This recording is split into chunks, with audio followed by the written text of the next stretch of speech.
conceptual perspective to things. People talk about a desire to be successful. All of the elements they think, intelligence, expertise.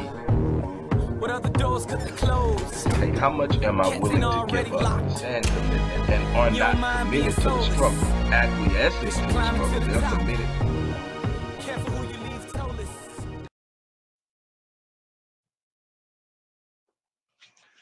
Hello, everybody. Dr. Rick Wallace dropping in on you. It's Wednesday. That means it's Relationship Wednesday. I'm excited. First of all, to just have an opportunity again today to make a difference in the world.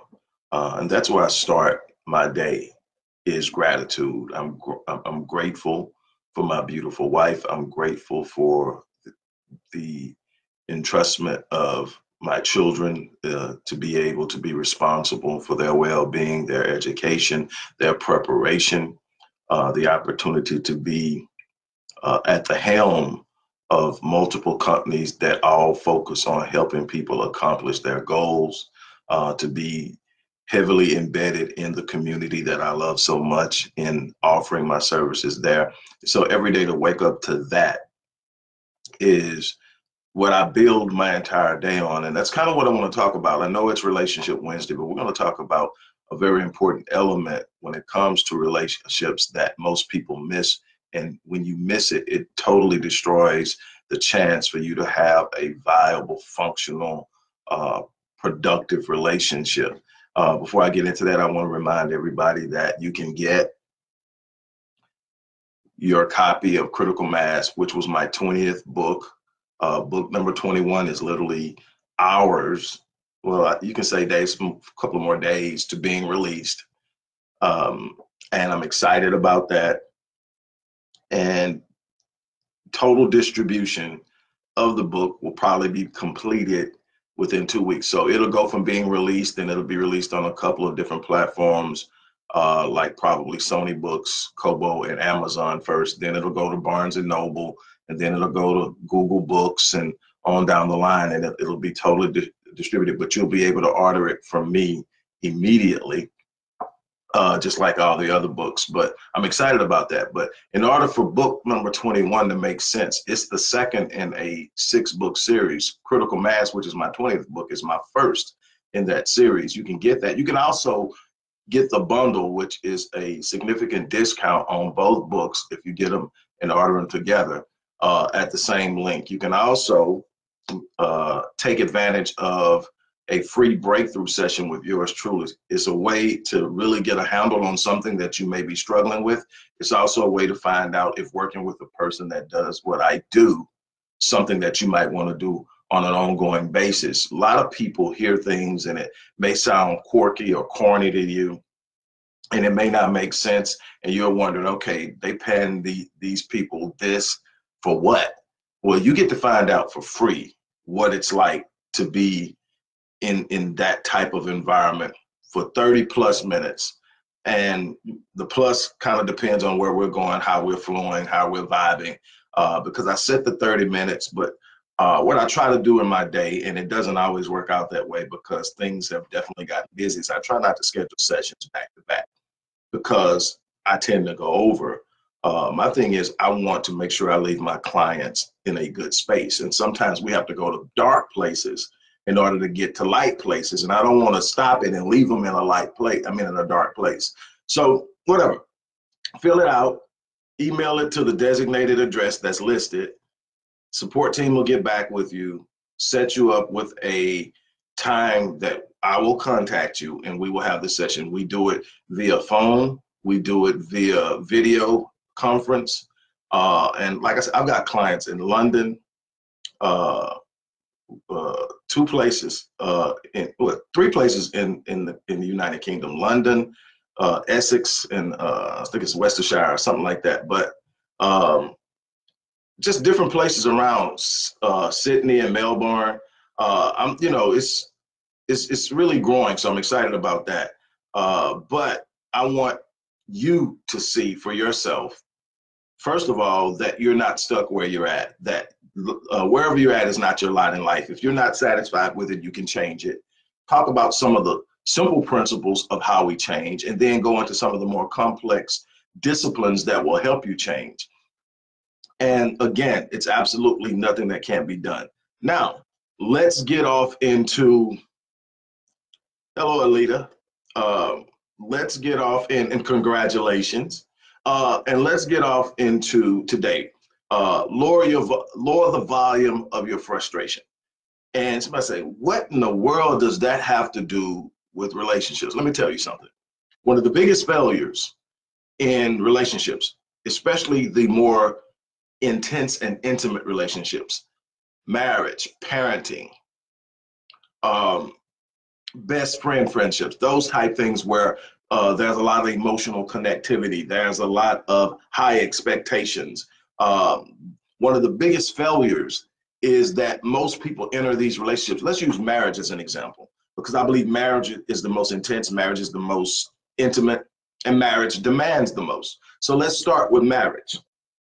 Most people enter into marriage with the wrong perspective. If you talk to somebody and they tell you they met somebody and they, dude said, man, this might be wifey right here. And you're going, okay, why? And then they'll start naming all the things that she does that will serve them well, things she does that will make them happy, how she looks that will stroke their ego, and on down the line. And they totally never ask themselves, what do I add to her? Most people enter relationships based on what they're getting instead of based on what they're bringing to the table.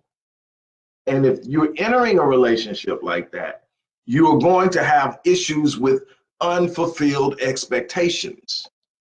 But if you enter into a relationship and your focus is to enhance the life of the other person while trusting them to enhance yours, all crazy things start to happen.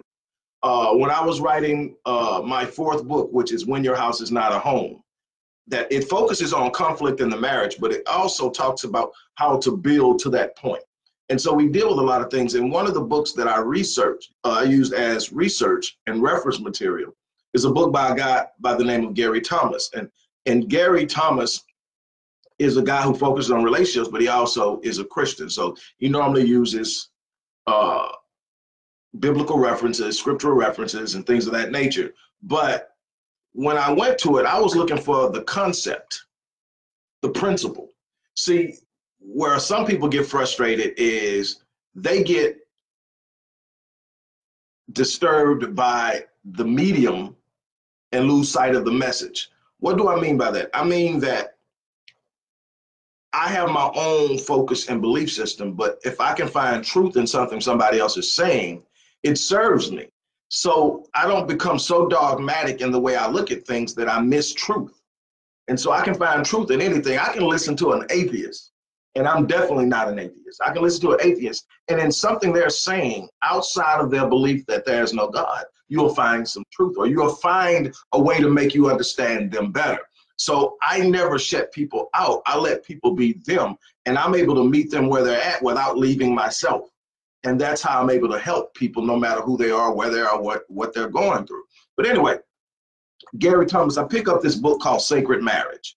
If you haven't ever read that book and you are married or plan on being married, I suggest you read it. Whether you're a Christian, Muslim, you're a practicing Jew, Buddhist, Hinduist, I don't care what you are, you need to read that book because the principles are transferable. It may be using the Holy Scripture of one particular religion, but it's transferable, and I love it. But there's a question on the book. Matter of fact, I'm pretty sure this book is behind me somewhere. I don't have to look for it too hard and disturb. There it is. Sacred Marriage by Gary Thomas. So you don't think I'm running you some bull. And you can see on the front, there's a little, right in the little green section, right there, you can see there's a question. And the question simply says, what if God designed marriage to make us holy more than to make us happy? Let me read that again. What if God designed marriage to make us holy more than to make us happy? Now, first, before you can really get that, I need to pull you out of the religiosity, cliché idea of what holy is and explain it to you in a contemporary manner, because holy is simply a word used in the 17th century when the King James Version was being written, and it's the translation of ancient Hebrew and ancient Greek word verbiage and vernacular, and it leaves something to be desired in understanding it today. You know, we think of holy, we think of, you know, it's pure, it's this, it's this. Holy is the absolute standard of God. It's in whatever way you see God, in the purity of God's existence, in the fact that God is perfect, in the fact that God is infinitely powerful, infinitely intelligent, and all this. And then God has a specific, one of the attributes of God is his immutability. For those of us who have studied somewhat systematic theology, it's his immutability. Immutability says God doesn't change. And why is that important? Because that's a reflection of God's character and integrity. And the integrity part is the strength of the character. People talk about character and integrity all the time, but they don't understand what that means and why they are often used synonymously, but not interchangeably. They're not interchangeable because they don't mean the same thing. Character is an expression of your values. Integrity is the strength of your character. In other words, everybody is born with a certain level of character values. They may be different based on your environment, based on your family background, blah, blah, blah. But not everybody practices consistently their character.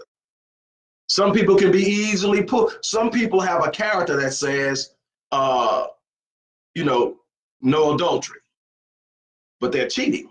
They know they're wrong because their values tell them, but their integrity isn't strong enough. Now you can take integrity, and that's holiness. When you have integrity to reinforce your character, that's holiness. When you have something inside of you that won't allow you to slip away from what you are actually meant to do and believe you should be doing, you have holiness or integrity. So your integrity is the strength of the character. If you look at it from a physical nature, you have a bridge. The bridge's design is to make sure that someone, something, or both are able to get from one side of something to the other side of something without dealing with whatever is obstructing the travel. And depending on what it is designed to do, there is a level of integrity. So if it's designed for people, the chances that a tank can go across it will probably test the integrity of the bridge. That, you know, and those of you who are structural engineers know exactly what I'm talking about.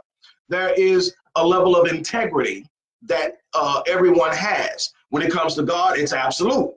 So then the question that Gary asks again is, what if God's design for marriage isn't so much to make us holy as it is to make, isn't so much to make, what if God's design for marriage is to make us holy more than it is to make us happy?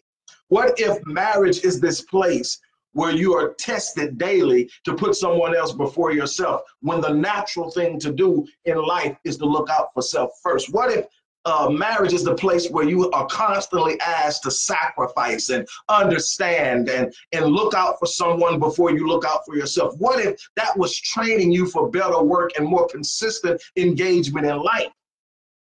See, that's what I'm talking about when I say we enter into relationships from the wrong perspective. We go in looking for what we are getting instead of looking for how we can give. And when we go into a relationship, especially a marriage, and we're looking for what we're getting and we haven't measured how we're going to give, we become disillusioned at times because nobody's perfect. And I don't care how beautiful she is. I don't care how well she cooks. I don't care what kind of job he got. I don't care how good he is at holding you. There are going to be some times where he just doesn't show up, where she just can't get it done. And then if that's what you're holding on to, it's easy to let go. But when you enter in and you're basing yourself on what I can give, when something's not right, the first question you ask yourself is, how can I do something to make it right? I'm not talking about dealing with people who are purposely manipulating you, purposely misusing you. I'm talking about understanding that you can give out of something better than you can manipulate out or control or demand.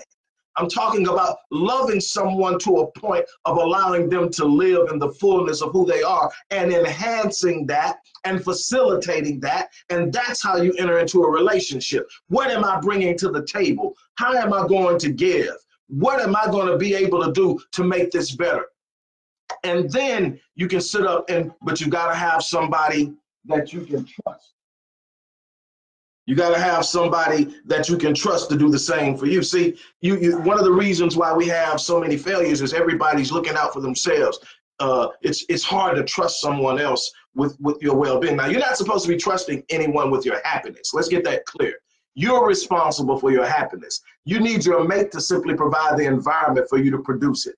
You're responsible for finding the things that make you flourish, that make you smile, that make you shine. And then your mate will give you the experience and the environment to allow that to happen. Now, there's some things they can do that'll give you happy moments, but being happy is a state of mind, a state of perception, a state of engaging experiences that you have to discover for yourself. And you should be doing that before you get married. Now, with that being said, let me explain to you what I mean about lower the volume of your frustration. As you're developing yourself to be everything you need to be in any given relationship, marriage, parenting, business opportunities, friendships, associations, in whatever way, there is this thing that is happening in life called life. Delays, disappointments, frustrations, setbacks, all of these things are a part of life. You experience loss. I've had some friends who have dealt with some extremely tough losses over the last few months that, still have me hurting for them. And that's life. That comes, you don't control it, you don't get to dictate it, but how you handle it has a massive impact on how you end up and where you end up and what kind of impact you're going to have. And that is immensely important. So when I say lower the volume of your frustration, what I mean is your frustration has a source. And the more you focus on the source of your frustration, the more frustrated you become. Your anger has a source. The more you focus on the source of your anger, the more powerful your anger, the force of your anger and the depth of your anger becomes. Same thing with jealousy, envy, anger, bitterness, all of these negative emotions that we tend to experience that bring us down, lower our level of energy and vibration and bring us to a point at which we become dysfunctional has a source. And when we focus on the source, we intensify the frustration, the anger, the bitterness.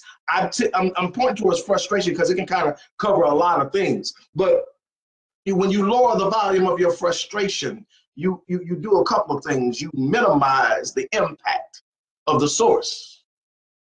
And so, okay, somebody's saying, how do you lower the volume? Well, there are two powerful ways, and I do them all during the day, but I definitely do them in the morning and I do them at night before I go to bed and immediately when I wake up. The first is gratitude.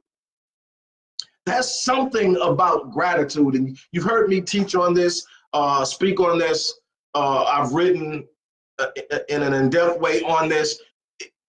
There's something about gratitude that totally locks out negative engagement or negative emotions or negative ideas. You can't be grateful and angry. You can't be grateful and depressed. You can't be grateful and bitter. You can't be grateful and frustrated. When you find something that for which you can be grateful, you start to lower the volume of your frustrations. When you find something and a reason to be, I wake up every morning and my goal is to have at least 3 things that I'm grateful for. I don't even have to get out of the bedroom in order for this to happen. I wake up in the morning and I look over to my left and I watch her take her breath and I'm like, thank God. We've got another day to do something special. We got another day to do something extraordinary. We have another day to do something spectacular. And so I'm excited about that. Then we go to the fact that I'm still breathing, which should be the first, but I'm so grateful for something I have worked hard and waited long for, and that's this woman. And so I'm sitting here and I'm okay, and I'm grateful because if I'm breathing, I'm still in the fight. If I'm breathing, there's still an opportunity to do something spectacular, something great, something extraordinary, something that is a representation of what my faith demands, of what my faith is, of what my faith lies. In other words, I'm not claiming a relationship with a supreme being and then living a life of defeat. And it's not about what you're going through that settles whether you're living in defeat or not. People go through situations all the time. People have setbacks. There are billionaires with cash flow problems. If you don't understand how things work in life, you'll think that everybody else is just okay and life is just crapping on you when everybody's going through something. It's not that you're not going through something. It's what you're doing while you're going through. Are you whining? Are you complaining? Are you looking at it like life is happening to me? I am a victim of circumstance. I am a victim of bad luck. No, life is responding to you. And the more you complain about things, the more negative things will happen. Matter of fact, the thing you complain about the most is the thing that's happening most in your life, not because it's your lot in life. It's because you've given it so much focus. You're complaining about it.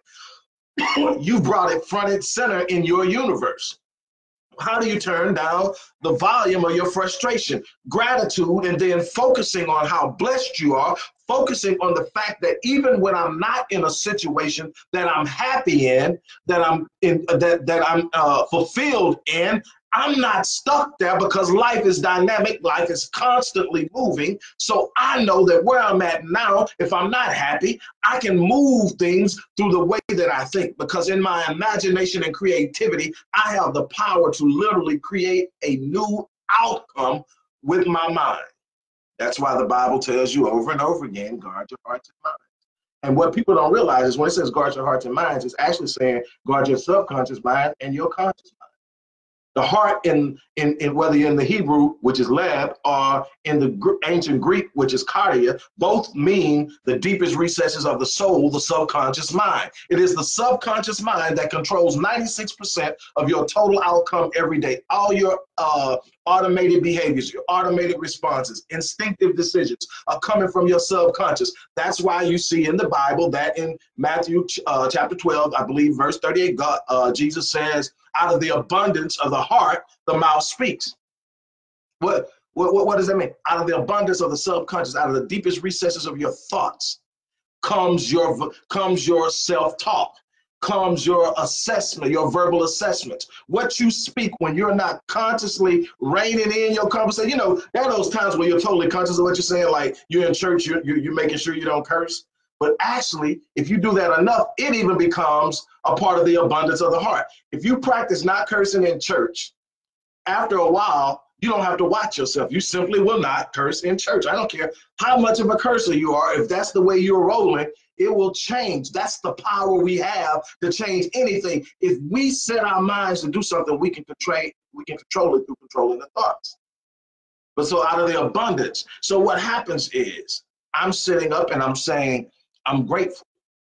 Lower the volume. I can change it. Lower the volume. Here's the other one where we really, really have to be careful, and that is I'm not going to give my attention to the source. I'm going to find something positive to focus on. The source may be a person, and the more you look at the person, the angrier you get. The more you talk about the person, the angrier you get. The more you think about what the person has done, the angrier you get. Also, you're lowering your frequency, lowering your vibration, lowering your energy, lowering your ability to impact. And guess what happens when you keep lowering your energy? I've said it enough on Quantum Physics Friday that you should know it by now. You're attracting negative. Why? Because energy is resonant. It resonates with like energy. It can attract something that isn't like itself. So energy resonates.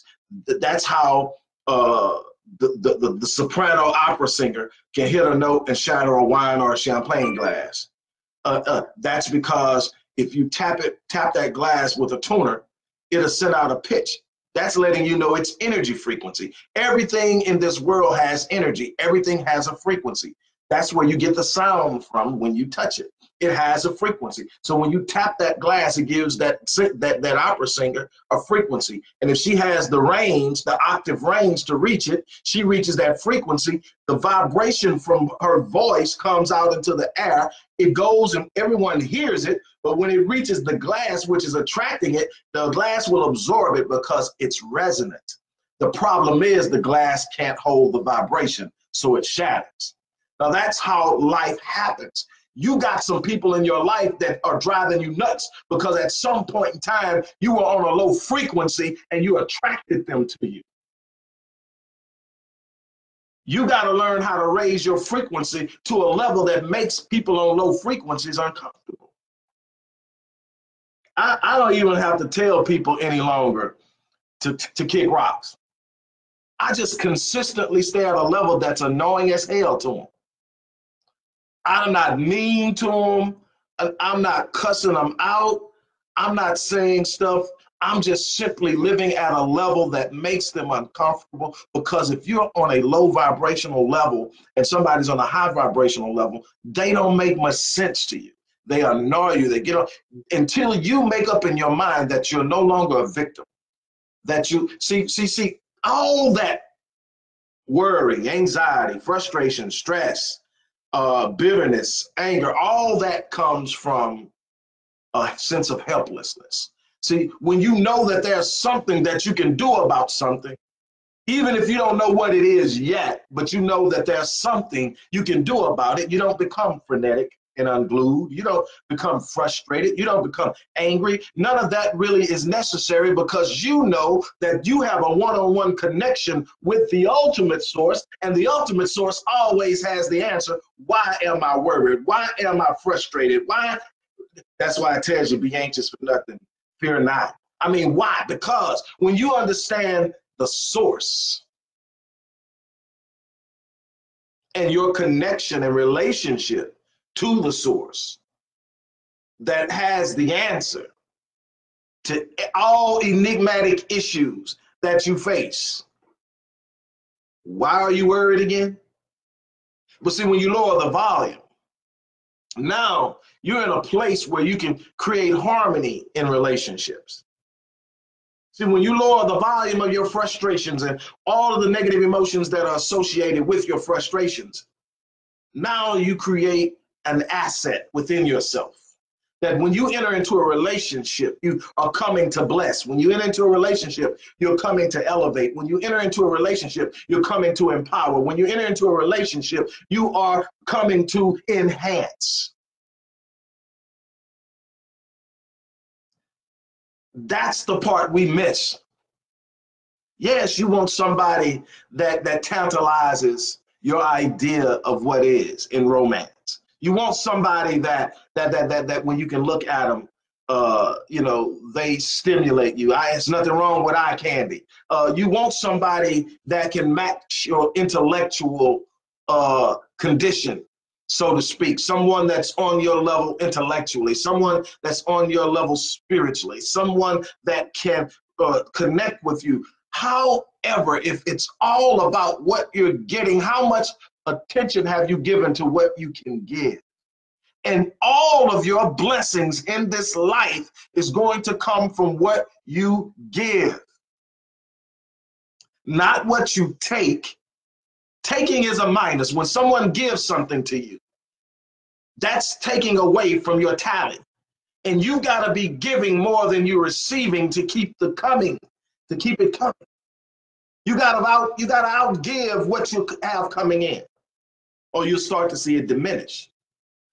There's a quote, oh my God, that's quoted often. It's a scriptural quote. It's real simple. It says, "He who finds a wife finds a good thing and obtains favor from the Lord." And what needs to be understood is, he who finds a wife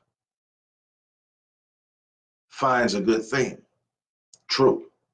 That's when the wife is ready to be the wife. The wife understands who she is in his life, when she understands her role and how she will enhance him, he finds a good thing.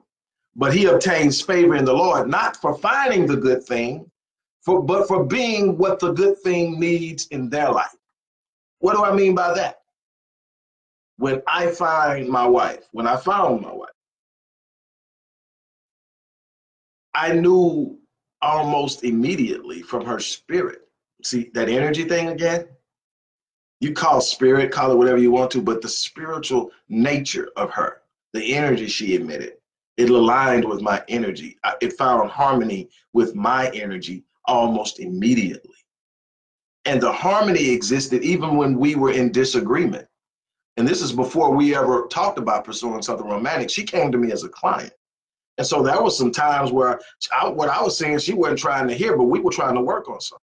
But the harmony from a spiritual level never stopped. After we finished working together, she went her way. I went my way. About a year or so later, she comes back.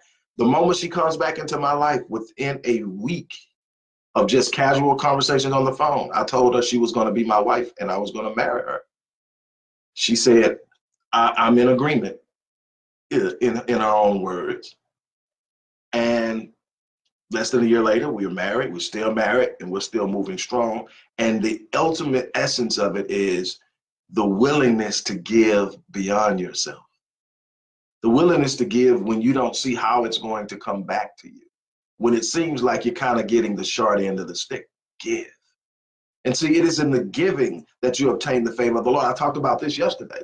The favor is it's not God sitting up and deciding, I'm going to bless you. The favor is working within the design of the universe. When you do what God designed you to do in the universe repays you. So that's what it means when it says God's no favor, shows no favoritism. He's not a respecter of persons. What does it mean? Anybody who acts within the confines of the way the universe is designed will be blessed by the universe. Anybody. Find your place. Start to do your work and you will receive. But in relationships, are you blessing more than you're being blessed? My grandfather used to say it like this: son, fill your space. And I'm like, what do you mean, Daddy? And he's like, wherever you are, whenever you walk into a room, whenever you engage someone, always make sure when you leave them in a better situation than when you came. Always make sure you use your gifts to elevate people, to empower people, to encourage people, to inspire people, to get people to smile, to get people to see something better than what they're dealing with now. Always fill your space. It's the same thing I've been saying. Always leave people with more than you take away from them. Of course, there are going to be times when it's not possible, but keep giving. When you have an opportunity to give again, give more. But it comes with that. You've got to be willing to give more than what you're getting. I'm not telling you to do what you do for free. That's not what I'm saying. There's opportunities to bless people in so many ways. Even when my clients are paying me, if you talk to any one of my clients, they're going to tell you, I got more than what I paid for. I filled my space. That's why I go over on my sessions. You know, I don't go drastically over because we have to maintain order and I have to maintain my value. But I go over. I take calls when I'm not scheduled that I don't count against them. And then I stop and I drop stuff on people that ain't paying me jack. I'll just see somebody and my spirit will tell me they need to hear something. And I'll stop and I introduce myself and I will talk to them for a minute. And I'll find out where they're at and how they can receive stuff. Some people, you can't come at them with a whole bunch of high spiritual talk or high religious talk or whatever else. You got to find them. And then if they're a religious person, I know where to get with them at. If they're a person that is in a different plane, I know where to get with them at. But I find out where they're at, so I know how to deliver the message. The message is the same. You're not stuck. That's the message. That is simple life. It comes across in so many different ways with me, but the message is you're not stuck. God has something for you. No matter how you see God, God has something for you that's bigger than this, but you're going to have to walk out of this place you're in. You're going to have to make a decision to take back your power. And see, as long as you're focusing on the source of your frustration, your source has your power. Every time somebody that can tick you off has you ticked off, you've given them your power. When you look at somebody and you can't stand them and they get your blood pressure going and your temperature, your temper boiling, you've given them your power. You got to learn how to start reclaiming your power by stop focusing on people, things, and situations that don't give back to you in the positive. You control that. I know it doesn't feel like it because you sure want to cuss them out. You sure want to go up there and tell them off. You sure want to let them, think about how many people grew up in an environment that gave them a mindset that they won if they just told somebody off. Now tell me, from a real perspective, what did you gain outside of a false stroke of your ego and pseudo satisfaction? What did you gain by telling them off? No, you gave them your power. They got you out of character. They got you focused on them instead of focused on your destiny. See, what I'm trying to get you to understand, and I'll be done, is you have way more control over your destiny, over your life, over your situations than you believe. You just focus too much on the problem. And here's the thing. You heard me say this, I don't know how many times. What you focus on, you feel. In every element and component and instance of life, you feel what you focus on. You focus it on the negative, you're going to feel the negative impact. You start focusing on the positive. Say, well, what if there is no positive? Create it in your mind. You've heard me say this before. The brain and the mind does not have the ability to distinguish between what is real and what is imagined. Imagine something powerful, and if you imagine it at a level where you start to visualize it, the body will start to respond to it. You'll literally feel in your body the way you would feel if you were actually experiencing it. What are you doing? You're teaching your body to stop being addicted to negativity. See, a lot of you are addicted to anger. You call it a quick temper, but it's an addiction to anger. Your body is literally used to the chemical composition of what happens when you get angry. When you get angry, the chemical composition created by the brain through hormones and other chemicals will create a certain feeling in the body. These chemicals change and it makes you have a different feeling in your body.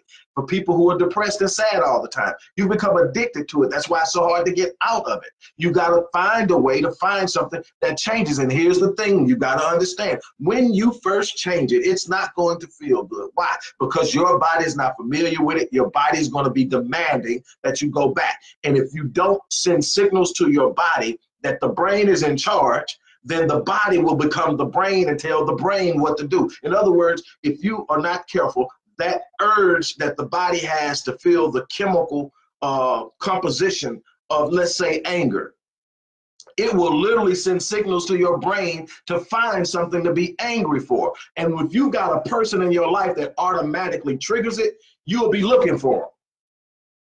And if it's not that, you'll find something else. And so, in other words, a lot of people will think that it's the person. No, the person is just simply the focal point that allows you to find this space that makes your body settle down and say, yeah, this is what I'm used to. So in other words, if you got rid of the person, you would simply find someone else that you can aim that at, that you don't like, that you can get upset for any reason. And you're going to keep finding reasons to get upset. You'll keep finding reasons to be sad. You'll keep finding reasons to be afraid. Oh, fear and anxious, and that anxiety thing and worry, all these things, you'll find something. That's the reason why you can fix one thing for a person and they're already worried about the next. Why? Because they're addicted to worrying, literally, physically addicted to it. And if you don't change that addiction by creating a new reality, and like I said, if there's nothing that you can see that can take you out of that state, create it.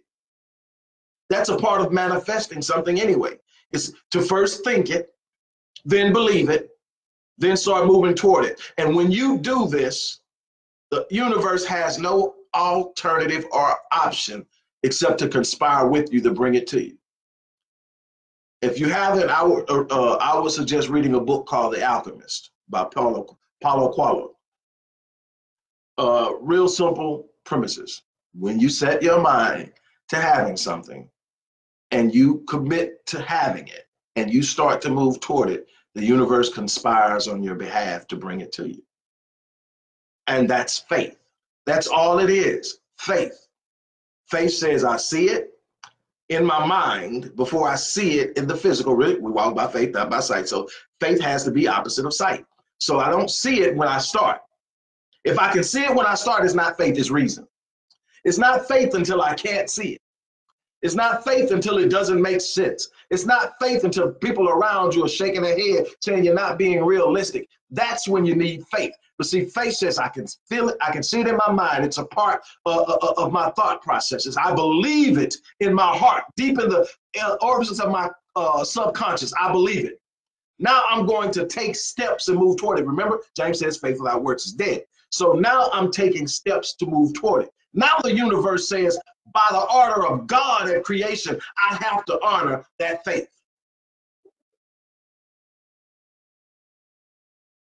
That's how you create. I didn't say it was easy, but that's how you create.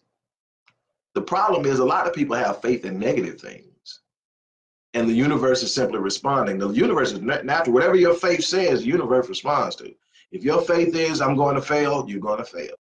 I believe it was Rumi that said, he that says he can and he that says he can't are usually both right. I know Henry Ford quoted it once, but I believe Rumi was the original. And so here we are. Right now is a chance for you to develop into the person that will be ideal for the relationship. What are you giving versus what are you taking? With that, I'm going to get out of here. Like I said, don't forget, if you haven't gotten the book, get the book. If you haven't had a chance to work with me one-on-one before, fill out the questionnaire, send it in, and someone will contact you from the support team and schedule a time for you to actually meet with me, and we will do our thing. But whatever you do, live your best life. Demand the most of yourself. And I mean that in the purest sense of the word. I hope that you share this video. I hope that you'll come back and listen to it. Again, I hope that you'll take notes. I'm hoping that it will compel some of you to come to me and take a deeper look into this force of power that has been given to you by the designer, by the creator, and learn how to use it. Anything that disempowers you is not of God. Know that. And on that note, I'm going to do what I always do and tell you to live your life on full so that you don't eat. That is my goal every morning. I'm going to wake up and live my life on full. I don't know how long I have. I hope that I have another 50 years. But I'm going to live my life on full each and every of those days. I don't have a retirement date set because I don't plan on retirement. I have a financial freedom date set. I have goals set for every year moving forward of my life, of where I want to be in the sense of making sure my family for generations is taken care of. But retiring, I plan on speaking, lecturing, authoring books and everything until the day I leave this place. Because so when I'm living on full, and when I leave this place, I'm going to die on E. I won't have to worry about any untapped potential, anything I left on the table. I'm going to finish what I was sent here to do. And I'm challenging you to do the same thing. Live your life on full. And on that note, I'm out of here.